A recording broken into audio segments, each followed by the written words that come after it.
Good morning YouTube, it's Pull It Apart Paul again. The purpose of today's video is to show you how I start restoring radios that I purchase and just some of the tips and techniques, and also to update you on the fresh installs. Alright, before I get started on any repair, I go through and look at what's needed. I'm actually using a 12 volt battery pack here, which I charge. I make sure that I have what I need for the session. An example being your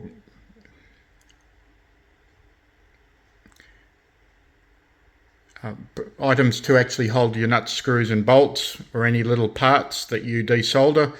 I have multiples of these. I cut the bottom of drink containers, and when they get all ready I throw them away. On this occasion I've got aluminium polish, which is auto sole. When I'm doing face plates, I use a vertical glass flower jar and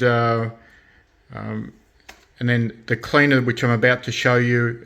Anything that can be used on clothes, this is my philosophy, anything that can be used on cottons is fine. I don't like powder, so I use the liquid detergent. This has built-in degreasers and all of that sort of thing, so I find that works very well. I usually mix a bit of Windex, which gives me the alkaline. That's what's left over from today's session. Alright, so last night I picked up this Super Panther. It's a Pearce Simpson Australian product. It's an 18 channel. Both these radios are 18. It's an O2A chip. It's a Mark 1 Cybernet chassis. When I got this, it came from a deceased estate of someone that is part of a group that I'm a part of on ham radio, and it was very, very dirty. It's gone through the clean process overnight, scrubbed. The board's an absolute virgin board, and the back panel at the back here is so clean, which is also quite rare. The covers are not that case. The mic, little trick that I use with mic, cleaning mic cords, is to spray Windex all the way down the cord, rotating it both sides and using a rag, keep just pulling it through, and it gets back to the original shine. All my power cords, I've done this. I've been doing it for 20 years. Auto sole on the mic connectors. That mic connector was all green and corroded, and they all come back. I've never been able to get a mic connector not looking shiny. And it's the same with the front panel on this. I scrubbed this and scrubbed this. It had a Domino label on the top here, and I thought that the chrome, the electroplating, had worn away because there were green marks along the top there. Well, it's all come off, and you can see the reflection in there. It's actually an extremely nice face. You could hardly see the faceplate. It was that dirty. So again, dirt is your friend sometimes, and that's where we're at on that one. Then we have an Apollo AP701. This one was of a similar fate.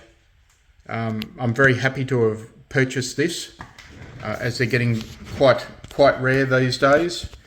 This one is suffering a few issues. I've already replaced the rear power plug, the chassis plug, because it had lost its clips inside, so it was quite dangerous, at risk of cross-polarizing the input power. So I replaced that first.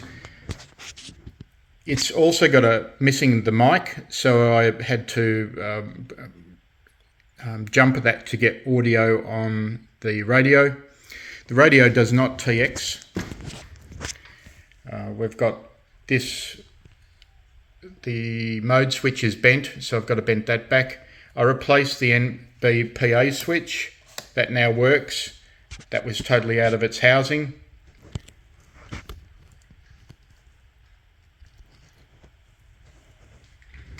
And as you can see, the faceplate printed matter have come up extremely well. You could hardly see any of this writing along here. And again, I don't get any anxiety over that when I see it anymore, because it's these things sit in garages, they sit in old cars, they get found in wrecks. Some people look after them, most don't. They're just a CB radio to old school users. These days, it's collectors. All right, so on this bezel, you can see, there we go, it's all damaged along here. Okay. There's even a gouge out of the bezel there, and as we go down, the bottom edge isn't too bad. And we can see just the 40 plus years of damage. I'm going to try and repair that. I'm going to make all that edge sharp again, and I'm going to try and get all the gouges out of the front faceplate using various modelling techniques. And then it's going to get a full polish, the plastic, a friction polish, and that should come back looking like new. Okay, so these were Australian delivered by the Apollo Corporation, located in Sydney. They are just a basic Cybernet Mark 1 chassis.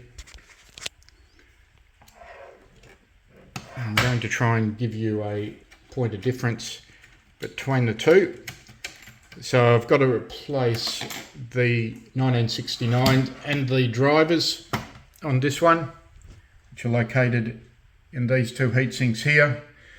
And I believe I've got some cap issues as well. All right, so this is the underside of the Super Panther. One of the major differences that you will see here, you will see that the filter is a GE filter.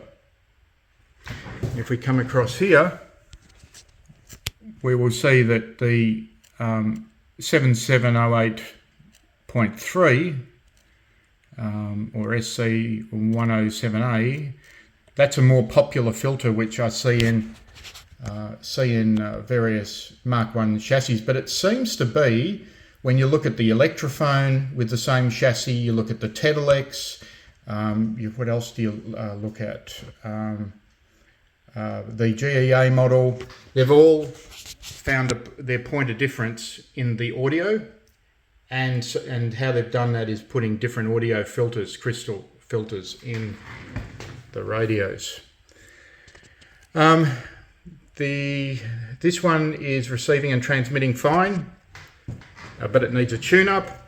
This one isn't. I also believe that there's, as normal with these, the VCO is damaged. But what I'm going to do is put a removable O2A chip holder in this, put a new VCO in it, but I'll do that after I've changed the finals. All right, so if we're looking at the collector's corner, this is the last of the Cybernets that I want to restore, and that now completes my collection. So I'll post more videos on this as they come, and as I produce output. But I just wanted to share a bit of excitement, and it was funny, this microphone, it was so filthy. I can show you here now.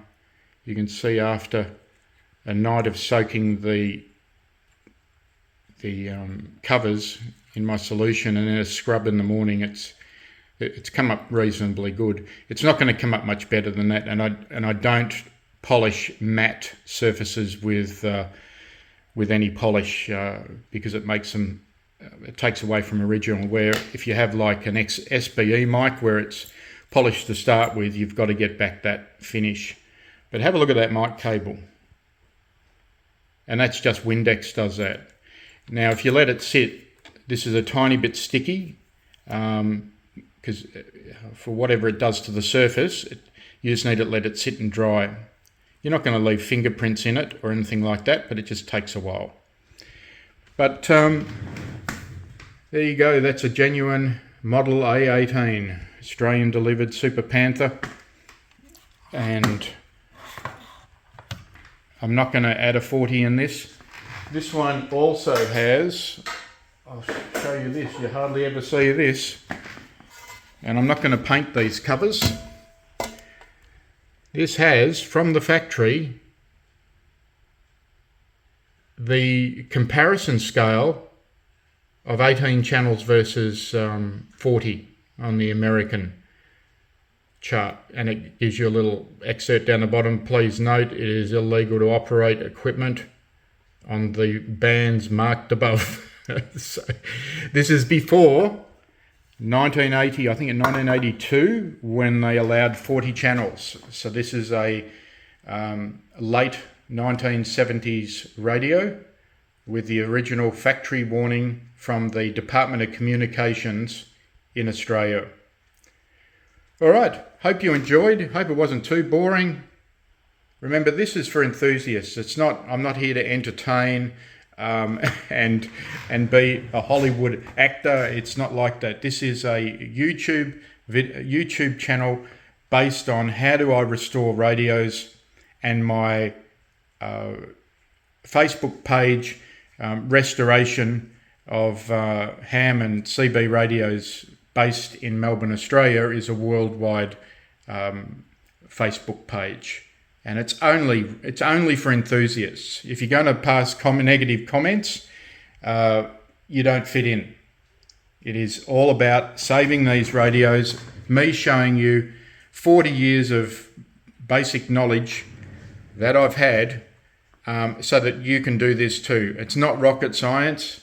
It's just, but to find all of the various chemicals that I use, the techniques I use, it does take a while, unless you're in the game professionally. All right, that's your lot, and I'll publish more as I have more. And please comment, like, and subscribe. I look forward to all of that. And there you go. Take care. Cheers.